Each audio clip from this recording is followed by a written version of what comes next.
Hello மக்களே, நம்மளோட மகாநதி சீரியலில் இன்றைக்கான ப்ரொமோவில் செம்மையாக இருந்தது. நம்ம எல்லோரும் எதிர்பார்த்துட்டு இருந்த கிட்டத்தட்ட ஒரு 2லேருந்து ஒரு 3-4 வாரமாக நம்ம வெயிட் பண்ணிகிட்டு இருந்தேன். வீக் ஆஃப் ஃப்ரெண்ட்ஸ் வீக்காக வர வீக் காவேரி விஜய் மட்டும் ப்ரொமோ விடுங்க, அவங்க ப்ரொமோ விடுங்கன்னு கண்டிப்பாக இந்த தடவை விட்டுட்டாங்க.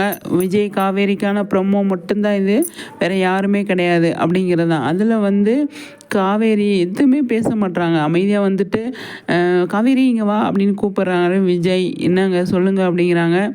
இங்கே வா, இந்த இடத்துல கையெழுத்து போடு அப்படின்னு சொன்னோடனே கையெழுத்து போட்டுட்டு தான் அவங்க இந்த வார்த்தையை சொல்கிறாங்க. என்ன அப்படின்னா, டைவர்ஸ்க்கு நான் ரெடி தான், எதுக்குமே நான் பயப்பட மாட்டேன் அப்படின்னு சொல்லுமே விஜய் பயங்கரமாக ஷாக்காகி பார்க்குறாரு. என்னடா காவேரி இப்படி சொல்கிறா அப்படின்னு சொல்லுமே, டைவர்ஸ் பேப்பரில் தான் நீங்கள் என்கிட்ட கையெழுத்து வாங்கினீங்க, கண்டிப்பாக நான் அதை கையெழுத்து போட்டுருவேன், உங்கள்கிட்ட நான் எதுவும் சொல்லி மல்லு கட்ட மாட்டேன், சண்டையெல்லாம் போட மாட்டேன், நீங்கள் பயப்படாதீங்க அப்படின்னு சொல்லி காவேரி சொல்லிட்டு போயிடுறாங்க. விஜய் நினைக்கிறாரு, ஐயோ இவளை எப்படி தான் சரி பண்ணுறதோ எனக்கு தெரியலையே, ரொம்ப கஷ்டப்படுத்துகிறாளே, நம்ம என்னெல்லாம் பண்ணிக்கிட்டு இருக்கோம் அப்படின்னு சொல்லிட்டு திமிரு பிடிச்சவ.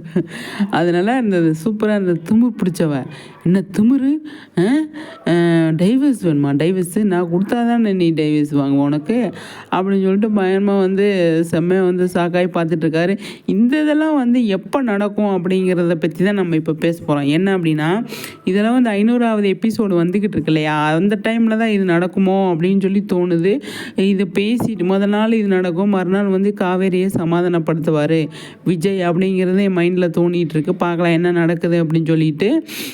ஆனால் 500வது எபிசோடு வருது அப்படிங்கிறது வீக் ஆஃப் ஃப்ரெண்ட்ஸ் எல்லாருமே கமெண்ட்ஸில் சொல்லிகிட்டு இருக்கிறாங்க. அதில் அவங்க ட்விஸ்ட்டு வைப்பாங்களா அப்படின்னு சொல்லி தெரில. ஏன்னா தலை தீபாவளி செலிப்ரேஷன் கூட வைக்கல இல்லையா, பார்க்கலாம் எந்தளவு கொண்டு போகிறாங்க அப்படின்னு சொல்லிட்டு. ஓகே ஃப்ரெண்ட்ஸ், உங்கள் கருத்துக்களை ஷேர் பண்ணுங்கள்.